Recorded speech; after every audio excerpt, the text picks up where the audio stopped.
Okay, let's start. All right. Hi, it's Bram from Metal Insider here talking to Keith Buckley, talking to Bram from Every Time I Die. Great. Oh, wait.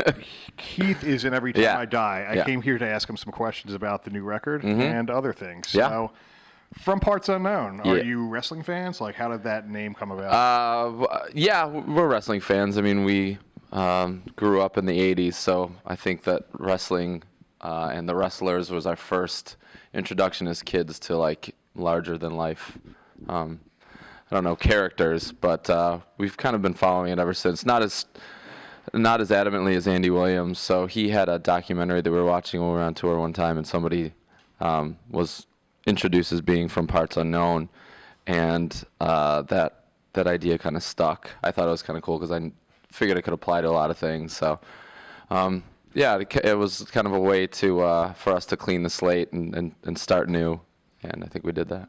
Cool. The album sounds, on initial listen, like very fast and heavy. Yeah. And it kind of reminded me more of Hot Damn than anything you guys have put out super recently. Was that a conscious effort to make a quick, fast, heavy, even though we're 7 albums into our career, Yeah. we're not selling out? I mean, that's definitely something that you got to consider. You don't want to sound like you're slowing down. You don't want to sound like you're getting old.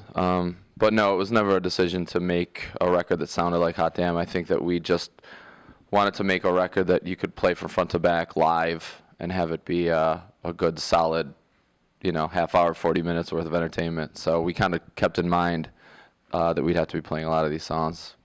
Do you plan on doing that, like playing the album front to back? I would love to. I think it definitely could be done. But people might not like it, so it's not out yet. So we're gonna have to see. People might completely deny ever having listened to it, and then we'd be playing it for nobody.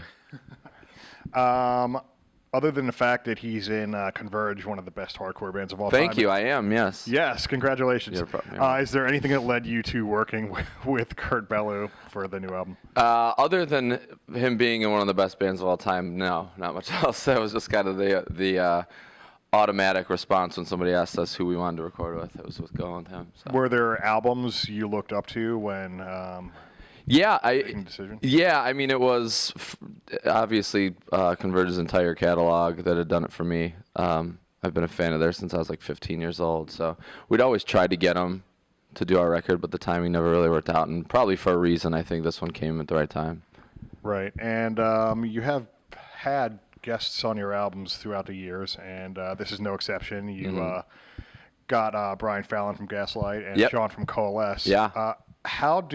First of all, how did those come about? And secondly, how do you go about getting guests on albums? So you're like, hey, this would sound perfect with this, Yeah. or just friends of yours That's being like, I want to do this? It's both. No, nobody ever volunteers, and then it's not like a selection process. Came about kind of accidentally. The Brian Fallon one, I was with a friend back in Buffalo, and we were hanging out at a bar, and a Gaslight Anthem song came on, and he said that he admired his voice and he liked it. And I said, well, yeah, we kind of made friends recently on a tour through Europe, and he's like, oh, you should get him on your album. And I didn't really give it too much thought. I kind of just stuck it in the back. But then when Old Light was being written and the part that he's on came up, I thought that his voice would be perfect for it. So yeah, then I texted him, and he said yes.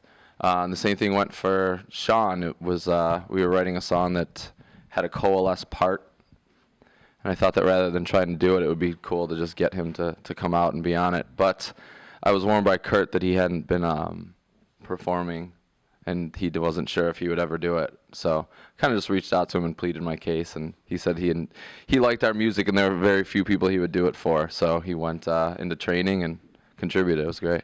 Saw that you sent Brian a gift basket. Did you give Sean one as well? No, we did not give Sean one. We just the thing was no, and it's not because we didn't love Sean as much as we love Brian. It wasn't favoritism. It was just that Brian was in the studio with all of Gaslight Anthem at the time, so we just sent it for the whole band to the studio that they were with. But Sean was remunerated in other ways. But he had to rent the studio by himself, and just with a friend. So it was a cool thing for him to do. Cool.